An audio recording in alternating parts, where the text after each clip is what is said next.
All right, what a cool driving range, a cool course we're at here. This is Orange County National, home of America's largest driving range. This thing is pretty neat. It's over 400 yards across this with tee boxes all the way around. Really cool courses. They hold the Q School for the Corn Ferry Tour to get your PGA Tour card here this year. So really cool spot. Thought it'd be really fun to come out and shoot a video here. Well, in this one, I'm gonna talk about how you can shallow out your swing so that you stop coming down steep, and how that can really help you to unlock a lot of swing speed that you have built up inside. Now, I have got a ton of great videos coming out for you this year, and I don't want you to miss those. Got a lot of really cool tips. So click that subscribe button, that way you won't miss out. Also, click the thumbs up, that helps us out, and post your comments down below. I'd love to hear from you. Now, what happens a lot of times, let me go ahead and tee up one more ball here. You'll see that if you're getting a little bit steep, it's usually a right arm wanting to push that club and accelerate the club. And early in the downswing, you're gonna see this club shaft is pointing well inside the golf ball. So if you look at where that's pointing, if I just kept swinging down that direction, I would slam this club into the ground 2-3 feet behind the golf ball. Obviously, that's not gonna work. So when this right arm gets overactive or active in the wrong way, we're gonna go over the right way here in a second. When it gets overactive in the wrong way, I have to slow down my swing, reroute this club shaft to get it kind of shallowed out. I usually stand up and flip to kind of help that action happen, and you lose a lot of swing speed. All that slowing down to reroute the club could have been acceleration if you're already in the slot, just accelerating all the way through the golf ball. That's what we're gonna go over in this video. Now, one of the biggest things that I see players struggle with, and they'll ask me, Clay, you know, I get that you're supposed to be shallowing this club out. I get that the logo of your left hand is toward the sky, that I want to kind of roll this arm in, but I just can't feel anything with my left hand. I don't feel comfortable doing that. That's why in this video, we're going to focus all in on the right hand. What does the right hand do? And I found that you're probably going to have a lot more success focusing on the right hand versus the left hand. Then you can kind of blend it all in together, and it's going to feel natural here after a while. So what I mentioned there and what happens when you're coming a little bit steep is typically in the takeaway, you're going to bring the club inside, and then the right hand is going to push that club into a steeper position here. Now, it doesn't mean that you're coming over the top. You may be steep and still coming from the inside, just standing up like that. That can be happening. It doesn't mean that you have an over-the-top slice. You may have an over-the-top slice, or you may even have a hook doing this. What we're talking about here is the steepness of the shaft. That's when that's club comes back a little inside, the right hand pushes the shaft steeper, and then from there we reroute.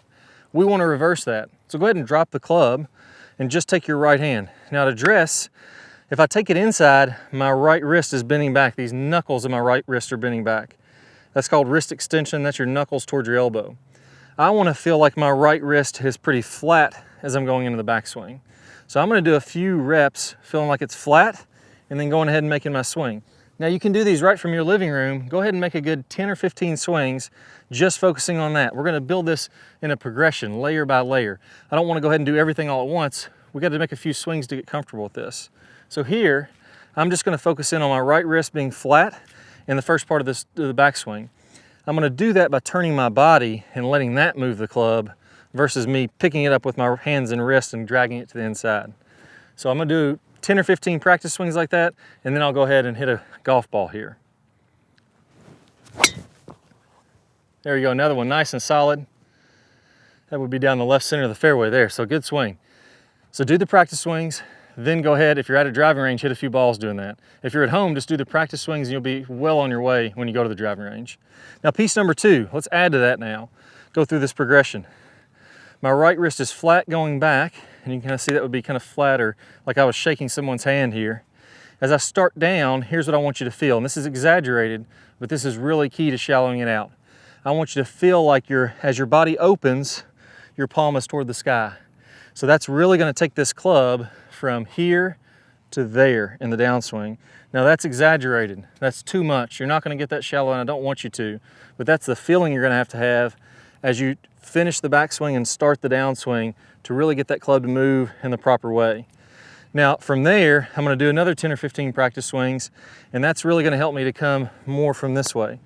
Now the mistake that I think a lot of people assume is that if I get this club more from the inside, that means I'm going to swing way out to the right, and that's simply not the case. My hand is opening up, and then I'm going to be releasing that to square up the face. Once my palm opens, that's in a good shallow inside position, and now I'm going to release it. This is what all the great pros are doing that I see a lot of players that struggle don't do. They're taking this club from the inside and then releasing that to square it up.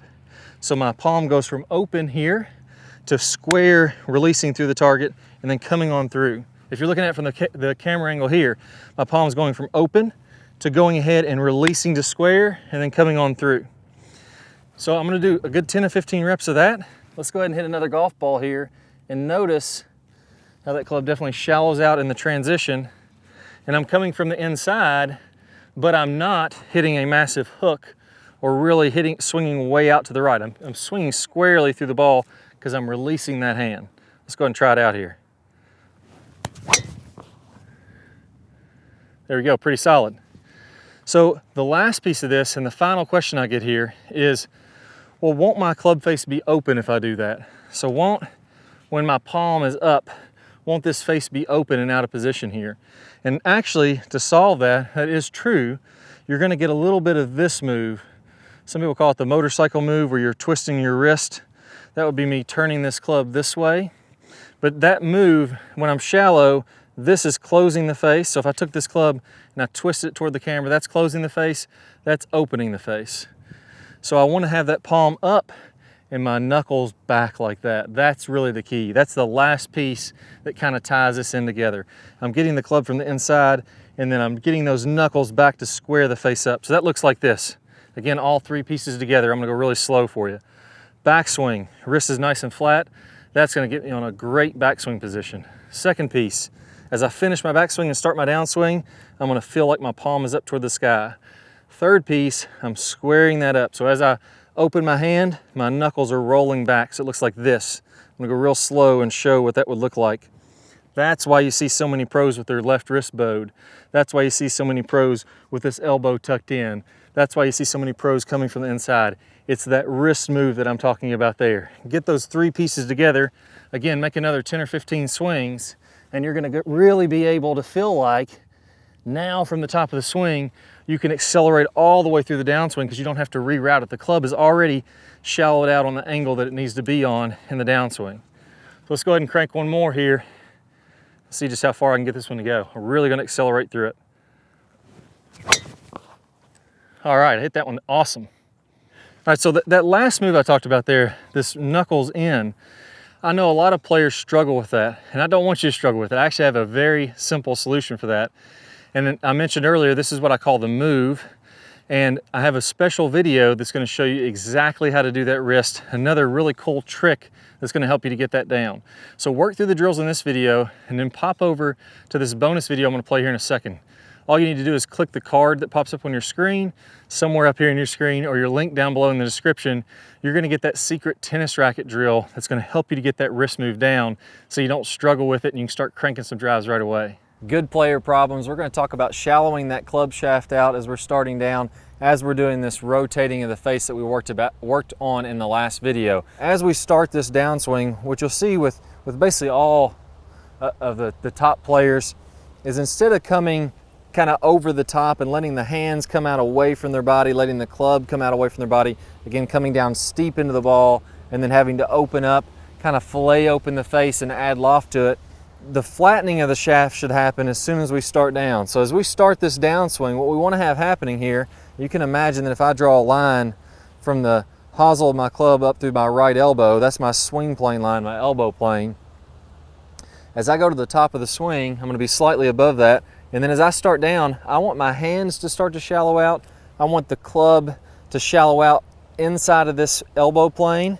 And at the same time, I'm going to be rotating my hand.